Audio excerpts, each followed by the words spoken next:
సహాయక చర్యలకు సంబంధించి డిప్యూటీ సీఎం పవన్ కళ్యాణ్ ఎప్పటికప్పుడు కూడా సమీక్షలు నిర్వహిస్తూ అక్కడ ప్రజలకు ఎలాంటి సమస్యలు ఉన్నాయి, వాళ్ళకి ఎలాంటి సదుపాయాలు కావాలి, ఏం అవసరాలు ఉన్నాయి, ప్రతి ఒక్కటి కూడా అంటే అక్కడ సంబంధించి అధికారులందరితో కూడా సమీక్షలు నిర్వహించి అన్నీ కూడా తెలుసుకోవడం జరుగుతుంది.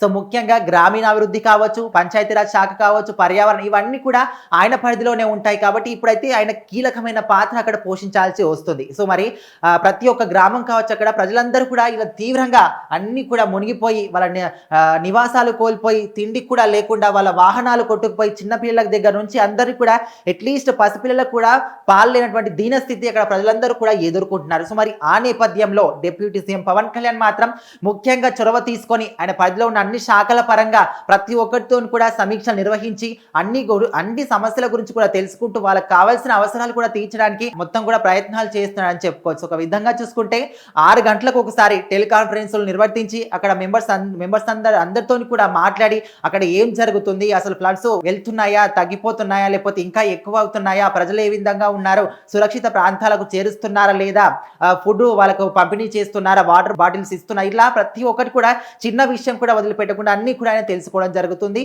సో మరి దానికి సంబంధించి మనం మాట్లాడుకుంటే పడవల్లో వెళ్ళి అక్కడ ప్రజలైతే ఎవరైతే ముంపు ప్రాంతాల్లో ఉన్నారో వాళ్ళందరినీ కూడా సురక్షిత ప్రాంతాలకు చేర్చడం కావచ్చు, లేకపోతే వాళ్ళకు ఫుడ్ ని అందించడం కావచ్చు, నీళ్ళ బాటిల్ కావచ్చు, అండ్ మందులు ముఖ్యంగా ఇలాంటి ఫ్లడ్స్ వచ్చినప్పుడు ముఖ్యంగా మనకు ఏమన్నా అంటే రోగాలు అంటే ఇలాంటి డిసీజెస్ రావడానికి ముఖ్యంగా అవకాశం ఉంటుంది. కాబట్టి మందులు ఇవ్వడం ఇలాంటివన్నీ కూడా చేస్తున్నారు. సో అక్కడ చూసుకుంటే సుమారుగా 300కు పైగా ప్రత్యేక బృందాలను కూడా ప్రభుత్వం తరపు నుంచి ఏర్పాటు చేయడం జరిగింది. ప్రతి ఒక్క బృందంలో కూడా అటు పారిశుద్ధ్య కార్మికులు ఉంటారు, ఎలక్ట్రీషియన్ ఉంటారు, ప్లంబర్ ఉంటారు, మందులు ఇవ్వడానికి వాళ్ళు ఉంటారు, ఇలా ప్రతి ఒక్కరు కూడా అందరు ఈ బృందంలో ఉంటారు. సో ఇలాంటి బృందాలు సుమారుగా 300కు పైగా బృందాలను కూడా ఏర్పాటు చేశారంటే సో ఎప్పటికప్పుడు అక్కడ దోమల వ్యాప్తి చెందకుండా ట్యాంకులు కావచ్చు, లేకపోతే చెత్త కుప్ప వాటన్నిటి కూడా క్లియర్ చేయడానికి కూడా వాళ్ళందరూ కూడా ప్రయత్నాలు చేస్తున్నారు. సో మరి ఏదేమైనప్పటికీ కూడా డిప్యూటీ సీఎం పవన్ కళ్యాణ్ మాత్రం ముఖ్యంగా చొరవ తీసుకొని అంటే అన్ని తెలుసుకొని వాళ్ళకి సంబంధించి అన్ని సహాయక చర్యలు కూడా ఆయన తీసుకోవడం జరుగుతుంది.